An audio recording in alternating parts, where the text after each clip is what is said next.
Avant de plonger dans cette histoire incroyable, pensez à vous abonner à la chaîne et à activer la cloche.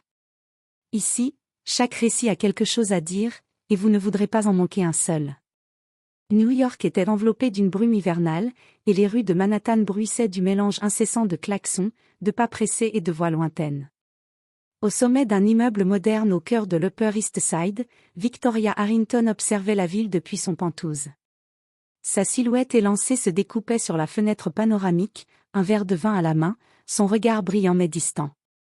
La fortune familiale avait tout construit autour d'elle, une maison parfaite, des soirées luxueuses, un mariage arrangé avec une stabilité sociale irréprochable. Pourtant, malgré tout cet éclat, une inquiétude la rongeait. Son fils, Ethan Harrington, n'était pas comme les autres enfants de son âge. À 7 ans, il vivait dans son propre monde, silencieux, souvent absorbé par des gestes répétitifs et des obsessions ponctuelles.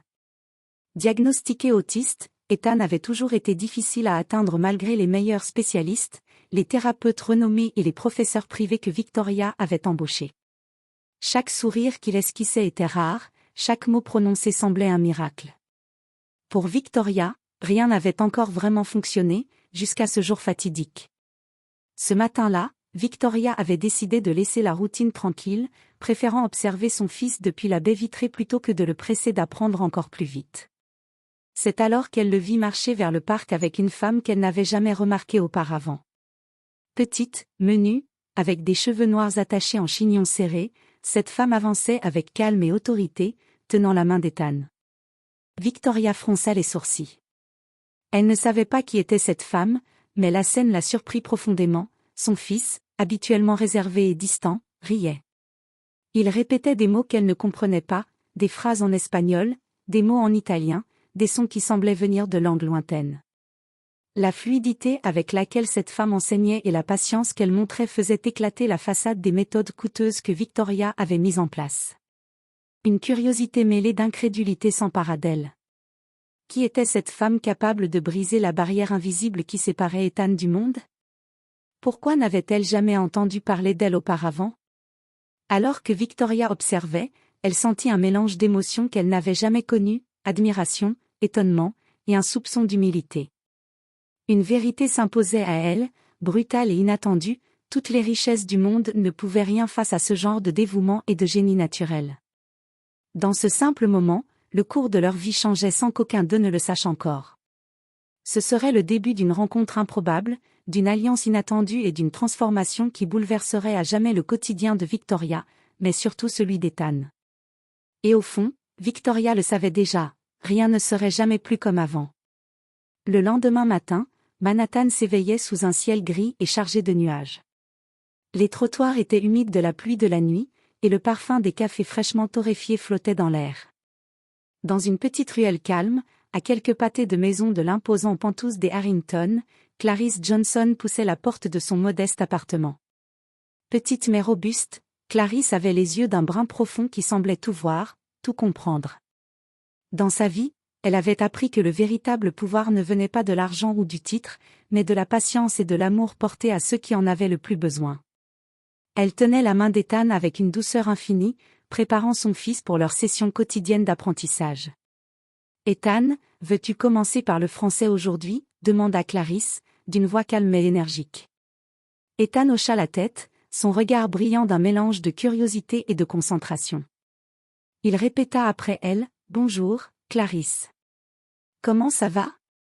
Le ton joyeux du garçon surprit Clarice. Même si elle avait déjà travaillé avec lui depuis plusieurs mois, chaque progrès semblait un petit miracle. Elle sourit, ajusta son cahier et commença à lui montrer des cartes avec des images, mêlant couleurs et mots, sons et gestes. Sans qu'elle le sache, Victoria Harrington les suivait à distance, planquée derrière un arbre du parc.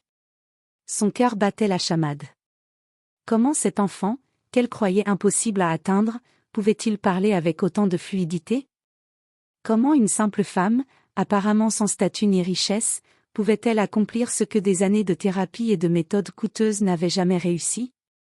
Victoria sentit son monde vaciller. Elle avait toujours cru que la richesse, les experts et les professeurs prestigieux pouvaient tout, mais là, devant ses yeux, un autre type de génie se révélait, humain, simple, et pourtant puissant. Après quelques minutes d'observation, Clarisse commença à enseigner à Ethan des phrases en espagnol, puis en japonais. Le garçon répétait chaque mot avec un enthousiasme rare, sa langue se déliant peu à peu, sa confiance en lui grandissant à chaque interaction. Victoria sentit ses émotions se mélanger, surprise, admiration, et une pointe d'inquiétude. Elle avait toujours cru pouvoir contrôler chaque aspect de la vie de son fils, mais elle comprenait soudain que sa richesse ne lui donnait pas toutes les clés. Alors que le cours touchait à sa fin, Clarisse s'accroupit au niveau d'Ethan et lui murmura « Très bien, mon grand, maintenant tu peux essayer tout seul. » Ethan répéta une longue phrase en arabe, sa voix claire et assurée. Victoria sentit un frisson parcourir son échine. Jamais elle n'avait entendu son fils parler avec autant de naturel. Elle savait alors que cette rencontre allait bouleverser leur vie. À ce moment précis, Clarisse leva les yeux et croisa le regard de Victoria. Le temps sembla s'arrêter. Dans ce simple échange de regards, Victoria comprit qu'elle allait devoir affronter ses préjugés, ses certitudes, et accepter que la vraie valeur ne se mesure pas en richesse, mais en cœur et en talent.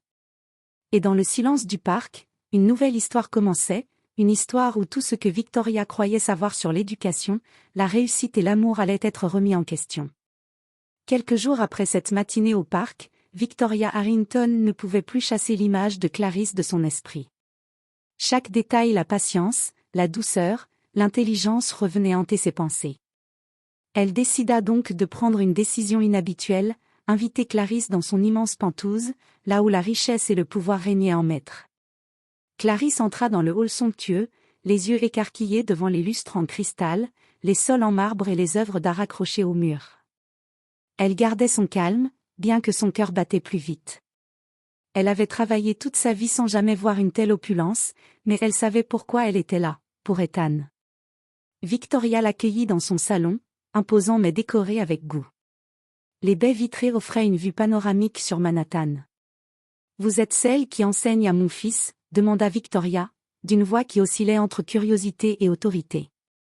Clarisse inclina légèrement la tête, gardant sa voix posée. « Oui, Madame Harrington. J'aide Ethan à découvrir le monde à travers les langues et les images. Il progresse beaucoup avec cette méthode. » Victoria fronça les sourcils, une pointe d'incrédulité dans son regard. « Méthode, vous voulez dire que vous réussissez là où tous mes spécialistes ont échoué ?» Clarisse sourit, mais sans arrogance.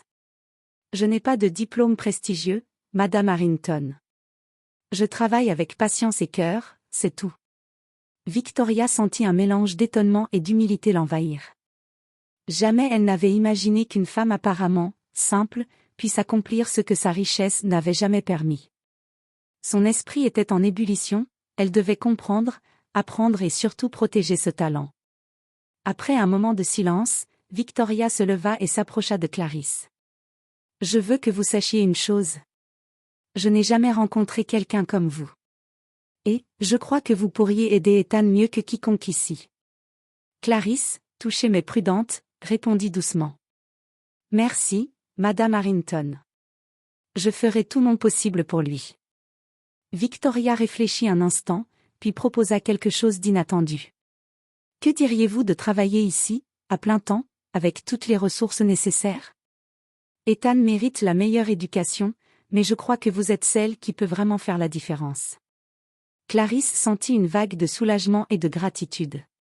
C'était une opportunité incroyable, non pour l'argent ou le prestige, mais pour l'enfant qui avait toujours eu besoin d'une main patiente et d'un cœur dévoué. J'accepte, Madame Harrington. Pour Ethan, je ferai tout. » Victoria sourit, une lueur de fierté et d'admiration dans les yeux. Elle savait qu'elle venait de franchir un pas important, non seulement pour son fils, mais pour elle-même. Cette femme allait transformer leur vie, et elle, Victoria, allait enfin apprendre que la vraie valeur ne se mesurait pas en richesse, mais en cœur et en talent. Ce soir-là, dans le silence du pentouse illuminé par les lumières de la ville, un nouveau chapitre de leur vie commença. Un chapitre où l'impossible semblait soudain à portée de main. Le premier matin de Clarisse au pentouse Harrington fut tout sauf ordinaire. Les rayons du soleil filtraient à travers les grandes baies vitrées, illuminant les murs ornés de tableaux et le sol en marbre froid. Pour Victoria, voir Clarisse entrer dans son domaine, non plus comme une simple nounou du quartier mais comme une mentor de confiance, était à la fois exaltant et déstabilisant. Ethan, fidèle à lui-même, restait silencieux au début. Mais Clarisse s'agenouilla à sa hauteur, un sourire chaleureux sur les lèvres. « Bonjour, Ethan. Aujourd'hui, nous allons explorer de nouvelles langues et de nouvelles histoires. » Le garçon hésita, mais son regard s'illumina lorsqu'il aperçut les cartes colorées et les livres disposés sur la table. Clarisse commença doucement, alternant le français, l'espagnol et le japonais, ponctuant chaque mot de geste et de dessin. Chaque syllabe qu'Ethan répétait semblait le rapprocher un peu plus du monde extérieur, et chaque sourire qui apparaissait sur son visage faisait battre le cœur de Victoria un peu plus vite. Victoria, témoin de cette magie, se tenait en retrait. Elle réalisait que son fils, malgré toutes les thérapies et méthodes qu'elle avait payées des fortunes, n'avait jamais été touché de cette manière.